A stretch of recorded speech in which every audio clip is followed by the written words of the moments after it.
There's a wealth of information that you must know for you to become a pilot. Everything from airspace, weather, aircraft systems. In order to become a pilot, it's almost as if you have to become a part-time meteorologist, a part-time lawyer and understand rules and regulations, a part-time mechanic and understand instruments and performance systems. You have to absorb and understand this wealth of information and know when to apply it just to become a pilot. So it goes far and far beyond just simply controlling the aircraft and understanding the mechanics of how to control this beautiful piece of machinery. Understanding that is what draws people in to becoming a pilot, understanding how to fly and how to do different maneuvers and things in the air. But it's more to it than just that, just for you to get your pilot's license. This is one of the secrets that I wish that I knew before I started pilot training. By watching this video, you're gonna know all of the secrets that I wish that I knew, so you'll have a head start against everyone who did not watch this video. Let go! Secret number 2 is a direct result of secret number 1. Because there's a wealth of information, there's a lot of studying that must be done. You know, flying the airplane, you can look around and you think to yourself, you see all these people in the sky doing these beautiful things. People may post fun videos. Hey, we slipping and dipping, swinging and banging this thing. And that's the fun side of flying. But there's a lot of studying that goes in and involved into it. And you must get the studying done if you wish and desire to become a pilot. So you got to take that wealth of information, and it may take you a while. You may have to read and reread certain sections over and over again before you grasp an understanding as to what's going on and what you're going to be required to know. This can be very daunting for a lot of people when you really get into the weeds and understanding the amount of studying that is involved for you to become a pilot. But you're going to look at it like you would look at eating an elephant.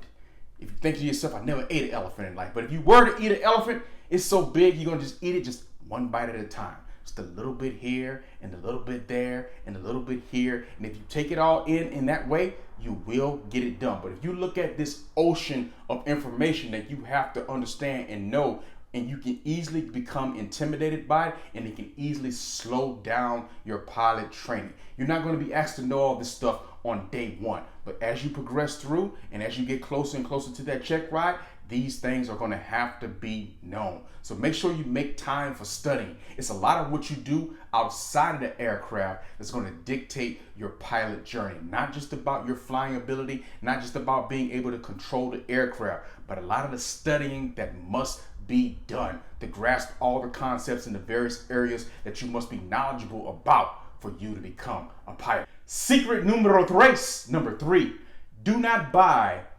expensive ground material and items which you may not ever use again throughout your pilot journey.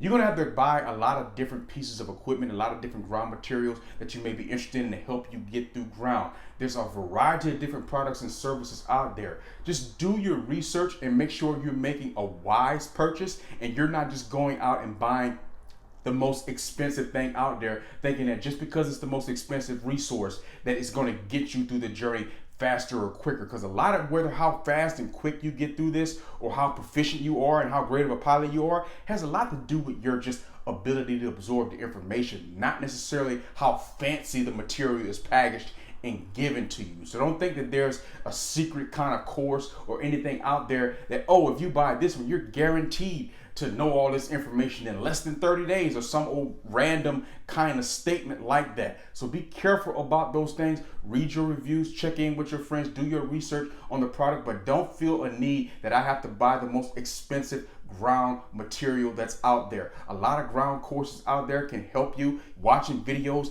on this channel can help you get through the written, can help you get through the check ride, can help you support a lot of, supplement a lot of the ground material that you're using. So make sure that you always explore your different avenues instead of just checking off the box by buying the most expensive thing, thinking that's going to be an automatic ticket to understanding everything quickly, because it will not. And that is secret numero tres. A nice example of secret number 3 would be in the very beginning if you were to go out and buy you a really expensive E6B and you used it to go through your pilot training and get your license, but then you didn't use it very much or very rarely thereafter. That's an example of buying a very expensive item when the basic version of that same item would have been sufficient and you could have saved yourself a lot of money. Same goes for ground material and a lot of other things that you have to get through the process. Make sure you're buying the most affordable thing for you, but also the thing that's going to get you through it, not just something because it's the most expensive. There aren't any expensive items that's going to magically help you become a pilot. Secret numero cuatro, number 4, it takes a lot of time and commitment to become a pilot. So make sure that your life is in order where you can designate the right amount of time that it's going to take. And it's going to be a lot. Consistently applying pressure and consistently applying yourself with time and discipline and a commitment to becoming a pilot. Becoming a pilot isn't one of those things that you can kind of just do on the side, just casually. Oh, went on the flight today, and then maybe I missed a few weeks, and then I decided to try to schedule another flight, but then that one got canceled, and then 3-4 weeks later I went on another flight, and then I opened up a book and I studied some material today, and then several weeks went by, and then I opened up the book again. That casually on the side kind of thing doesn't really work very well when trying to become a pilot. That consistency and that discipline of your time and the commitment that puts into it, that's what's going to help you get through the process. It's going to help you remember that wealth of information. It's going to help you with the studying of all that information. So make sure the time and commitment is there for you from the very beginning. Don't get involved into it and say, oh, I'm just doing it casually right now. And then when you see that you're not progressing at the level that you want to progress with, then you try to go 10 toes down, or you try to put the gas pedal down, and you just spinning your wheels at that point versus from day one. You want to have this time and commitment attitude from the very beginning. That's what's going to help you get through your pilot training as efficiently as possible. Secret number 5 to stay alive. Secret number 5 deals with the fact that it takes more time to fly than your allotted flight time. So let's say, for example, you have an hour flight lesson on the schedule.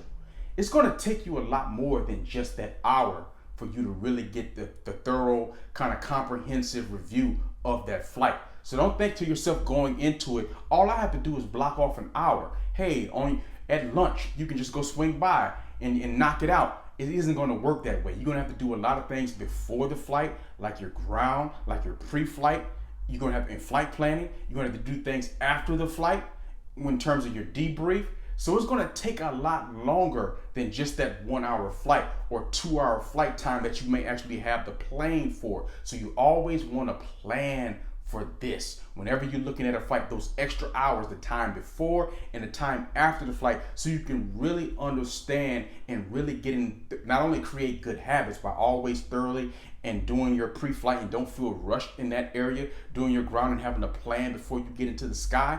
And then secondarily, you're debriefing what you actually learn, what you can actually work on. You don't want to skip those elements.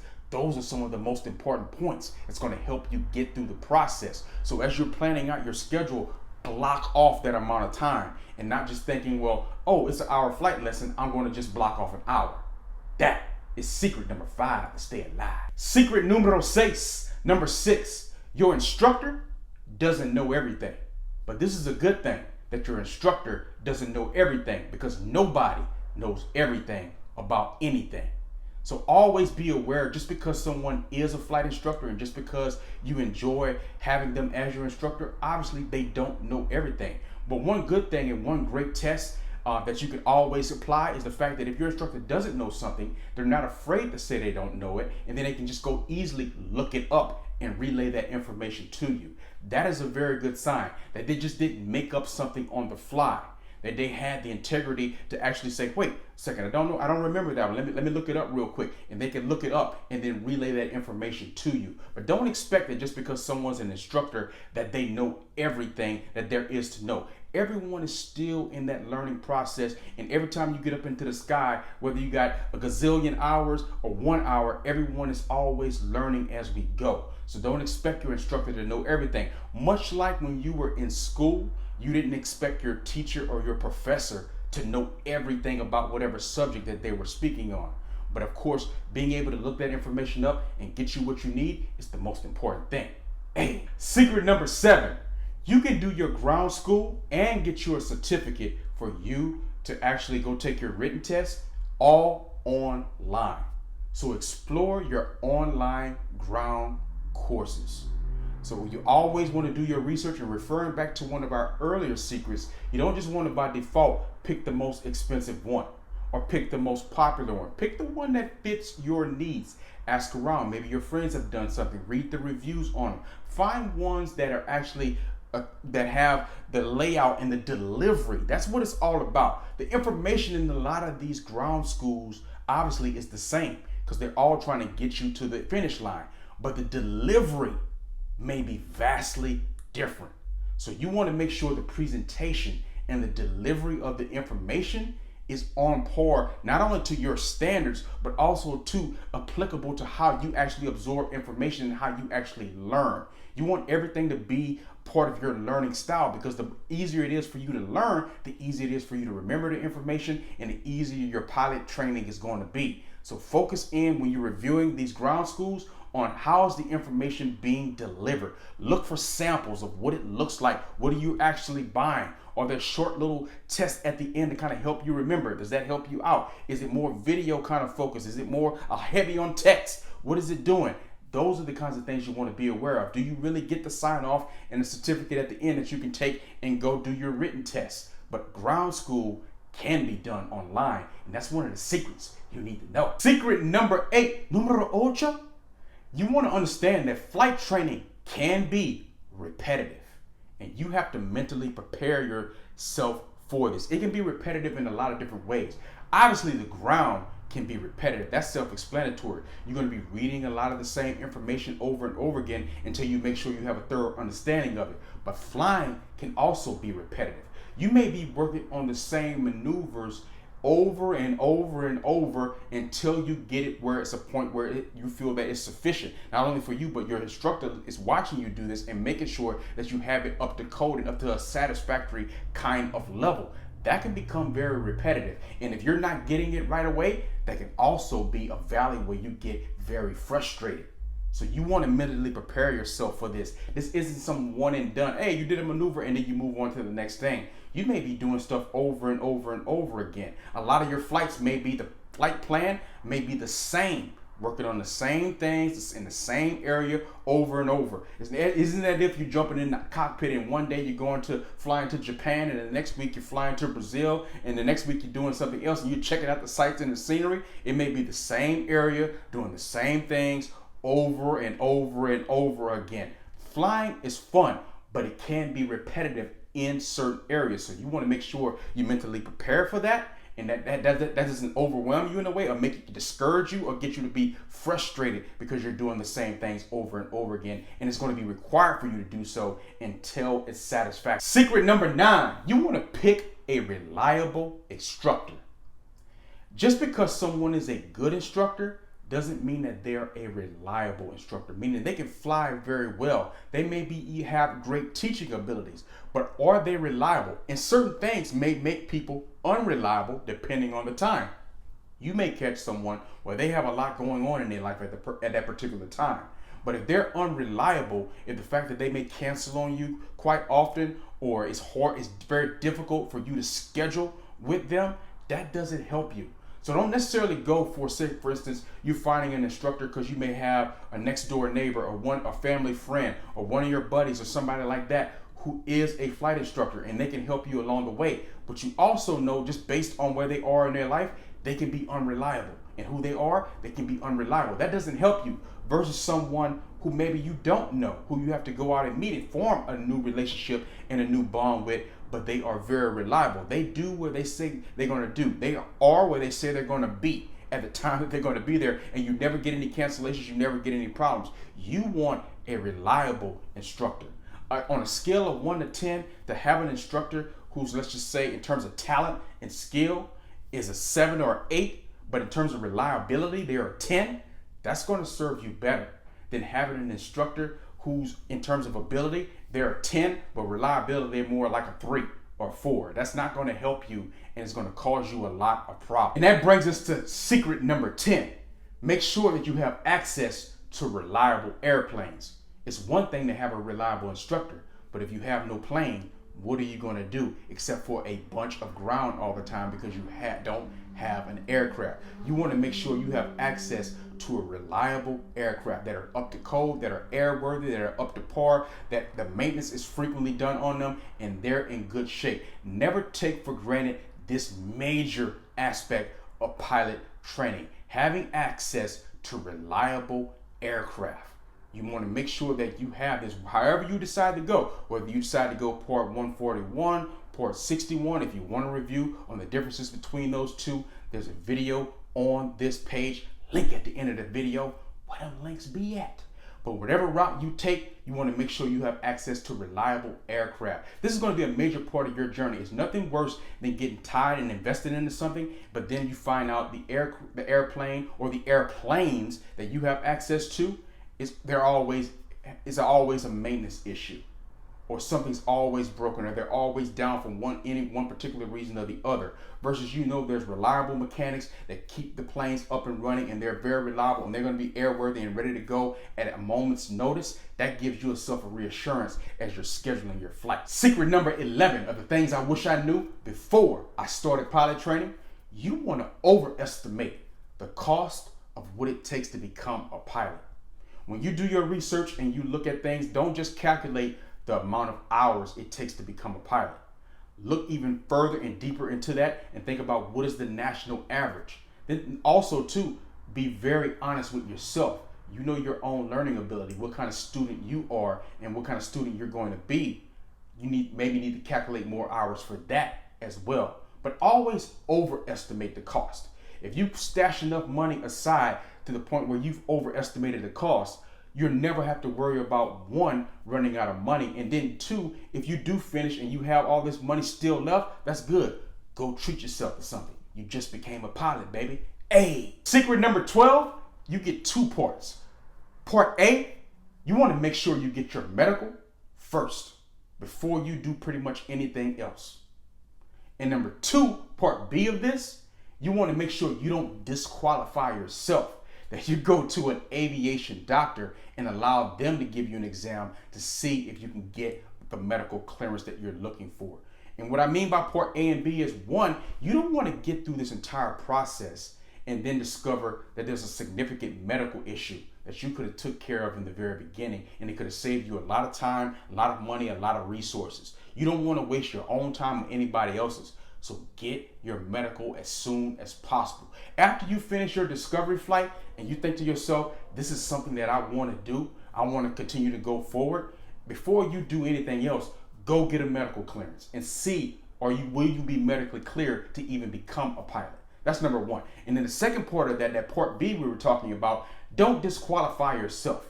Don't think back on your medical history and start thinking to yourself, because your mind can be playing tricks on you, like, oh, they'll never clear me because this happened and that happened and I don't know. Go to an aviation doctor. You're not a doctor. I'm not a doctor. Some of you watching this may actually be doctors. But even if you are, go to an aviation doctor and have them do the exam to see if you can get the medical clearance. Don't let your mind play tricks with you. It's almost as if, you think you got something, you start Googling, and then Google or a website tells you that you have something, and oh no, my hand is itching, and I think I got to. Don't do that kind of thing, because that's only going to add additional stress to you. Go get your medical as soon as possible. Secret number 13, lucky number 13, landing will probably take you some time. There are many aspects and maneuvers that you may get. Some you're going to grasp quicker than others, but landings can be a little bit tricky for pretty much everyone. So when you see someone just smoothing that thing like butter across the runway, that probably took some time for them to build up to have that type of skill level. That's how it usually works for most people. You're going to go into it thinking that you're going to crush landings right off the jump. And that's the mentality and the confidence that you should have in yourself and your abilities. But if you don't, you already knew the secret, number 13, that landings for most pilots take time. So be kind to yourself and give yourself the time that you need to learn. They will come. Just keep practicing them. And the beautiful thing about it is you're going to get opportunities to practice landings on every flight. What goes up must come down. So every flight, you're going to have an opportunity to practice your landings. So you'll be fine in that regard if you just have that mentality from day one all the way until the end. Landings take some time. Slipping and dipping that thing, swinging and banging, butter. Secret number 14, you want to make sure you pay attention to this one. You want to make it a habit of taking charge of your own training. You don't want to be passive in your pilot training. Taking charge means you're collaborating with your instructor. You're making sure that there's a plan and a syllabus or curriculum that you're following, regardless of what part you decide to go, part 61, part 141. You're following a plan. You want to be an active participant in your flight training. You want to take charge of your flight training. Do your part, do the studying, do the reviews, do everything that you need to do, but make sure you're not just being pulled and dragged around throughout your training process and that you don't have any kind of control over what's happening. Remember, you're hiring your instructor or paying your flight school to help you get through the process, but it's your responsibility. Always take self-accountability and self-responsibility. It is your responsibility to stay in charge of your own pilot training. Know where you are, know where you want to be, and know the steps that you're going to take to get there. Secret number 15, make sure you book your flight lessons well in advance. And regardless of what route you take, you want to make it a habit of doing this for one simple reason. More than likely, there's going to be a nice small aircraft that's going to be inexpensive to train in that everyone is going to want to fly in that aircraft because they are the savings that you get on cost. With that being said, that plane is going to be booked solid. So you want to make sure you're booking everything in advance so you can make sure that you get your flights in that aircraft as well. And it's also good to book in advance because things happen. People have lives and families and all kinds of things. Things have to get rescheduled. You want to make sure you're well ahead of the game. Part of being a pilot is staying ahead of the aircraft. You want to stay ahead of your flight training by booking things in advance. If you know what your schedule is going to be like for the next 3 weeks, 4 weeks, months, 2 months, put your flights down on a schedule. They can always shift and move around, but if you have something on the schedule, you have something to shoot for. Secret number 16, weather cancellations can and will slow down your flight training. That's just something that you have to accept. There's nothing anyone can do about Mother Nature. So in the very beginning, if whether you have to cancel several flights, due to weather, and all of a sudden you haven't flown in a week, 2 weeks, 3 weeks, whatever it may be, because your flight keeps getting canceled due to weather, that's all part of the game. Just know that everybody goes through that at that stage, so you're going to be perfectly fine. But number two, it gives you an opportunity to understand the weather. Don't just look at a bad situation like that can be perceived as bad on the surface and think to yourself, I can't go flying because of the weather. What you can do is gain an understanding of what's happening with the weather. Understand fall. Understand the different types of fall. Understand what's going on with the clouds. Videos on this channel reviewing all of that. By doing this, you just turned a negative into a positive. Instead of complaining about the weather, you took it as an opportunity to learn about what's going on. Oh, what type of cloud is that in the sky right now? It's the reason why you can't go flying. Oh, what type of cloud layer do we have right here? What kind of overcast is that? Etc., etc. So all these are things you're going to have to be aware of anyway. So use that dark space as a way to shed some light on the situation. Secret number 17, baby. Where you learn to train matters. Whether it's a major airport, mid-size, or a small airport. Whether it's a controlled or uncontrolled type of airport. These are all the things that's going to matter in your type of training. And if you train at a very busy airport, it may actually slow down your training a little bit, but you'll actually be better off in the long run. And I'll give you an example of how this is. If you have a really small airport that's near you, and maybe it's not very busy at all, it may even be uncontrolled, etc. For you in the very beginning, learning out of there, it may be nice and comfortable and actually easy. It's nice and calm. The radio frequencies, everything is very easy. It's only 1 or 2 people on the frequency. Everything is nice. It's cool. And you're learning at an expedited kind of rate. But then if you get put in a very busy scenario, it can be shell-shocking to you and it can be very intimidating.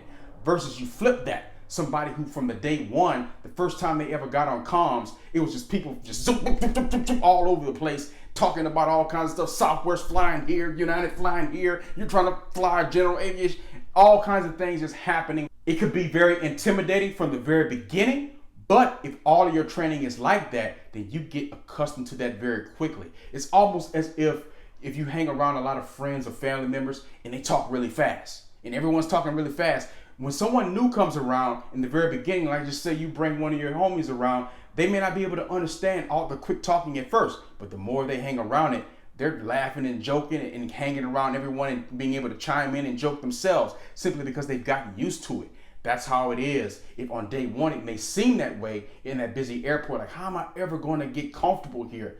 But it happened for you very quickly, and then you don't have to worry about anything after that simply because you've already been on comms in some of the most busiest airspace in your area. Secret number 18, don't underestimate the power of instructor variety. And what I mean by this is at some point throughout your pilot journey, you may have to switch instructors for any particular reason. Life gets in the way. A variety of different things. Maybe there was just incompatibility there. A variety of things can happen. Maybe the school assigned you someone else. Anything can happen. Always embrace this because everyone does things differently. Again, they're all going to give you a lot of the same information, but everyone pays attention to certain things and does things differently. We can all be cooking the same dish, but you may put the ingredients in the pot in a different order. You may have a different baking time than someone else has, slightly different. You may do things at a different way. That's good for you. You're taking it all in. As a student, you're just taking it all in. Here's one perspective. Here's another perspective. You absorb it all, add your own to it, add your own flavor and spice to it, and now you're making it and molding yourself into a great pilot. So don't just think like, oh no, this is my instructor, and you're somehow married or attached to that person where you can't learn from someone else. So you're in aviation, you're always going to have to be open to learning from a variety of different people. So you always want to have that mindset and that mentality, and you'll be just fine. And that brings us to secret number 19. There's no such thing as a perfect flight instructor or a perfect flight school. Everything is going to come with its own idiosyncrasies. You just need to be aware of that. It's like meeting the perfect person. There's no such thing as the perfect person. Everyone has their little quirks, has their little things that they do, has different things about their personality, all these types of things. This comes just with life. So don't spend too much time looking for the perfect instructor or the perfect flight school. You want to make sure that you stay away from those that have exceedingly bad reviews if you ever run across that, whether it's through word of mouth or whether it's just through online. But at the same time, you don't want to spend a whole lot of time over analyzing this situation before deciding to go forward with your flight training. Because you can just stay in this analysis phase where you think, well, I could take a flight training here, but then on the other hand, I can do it here, and you never take action and you never do anything. So there's no such thing as the perfect flight school or the perfect instructor. If you want help about picking a good instructor for you, there's a video on this page. Link at the end of the video. Where them links be at? Secret number 20. And here's one that you have to be ready for. It's better for your instructor to be hard on you than for your examiner to be hard on you. So it's cool sometimes for people to partner up. They may have friends who are instructors or family members or someone who they gel with. And they may have this person, they're trying to pick the coolest instructor. They're trying to pick the one who's very easygoing and laid back, etc. And that can have its set of perks. But one downside is you don't want to have an instructor that's way too laid back in the sense that they don't never check you, or they don't, when you do something incorrectly, or they kind of let you just slide by with things that are kind of mediocre. And then all of a sudden, when you get into the check ride, the examiner is extremely hard on you. You would rather, of course, your instructor be hard on you, so that way it'll make the check ride a breeze. Think about it equivalent to if any of you have ever played sports. Your coach may be hard on the team, but you know that on game day, there's nothing that the opposing team can give you that the coach hasn't already drilled into the team throughout the week in all the practices. So that's what the downside of having the easy, laissez-faire, nonchalant kind of instructor. You may find yourself in a situation where that examiner's just dumping on the stress purposely. And they're doing it to see how you handle the stress. But you don't want that to be your first rodeo.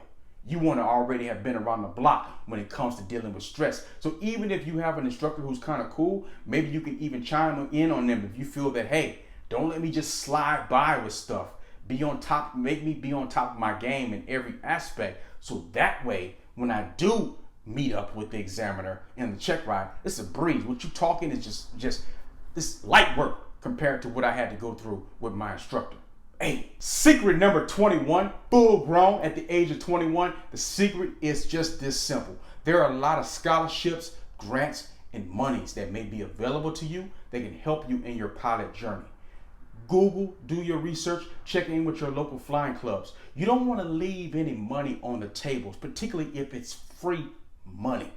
So make sure you explore and look into this, whatever's offered in your country, in your state, etc., and you may be able to find certain opportunities that can at least assist you along the way. For my military folks, all the veterans out there, there's opportunities for you as well. You want to look into that can help you get into the sky and fly high, baby. Hey, secret number 22, baby, deuce. Hey, your mental, physical, and emotional health matters, and they can and will make you a better pilot if you are attentive to those things. So make sure that you're doing everything that you can to stay strong mentally, and you're focusing in on mental health.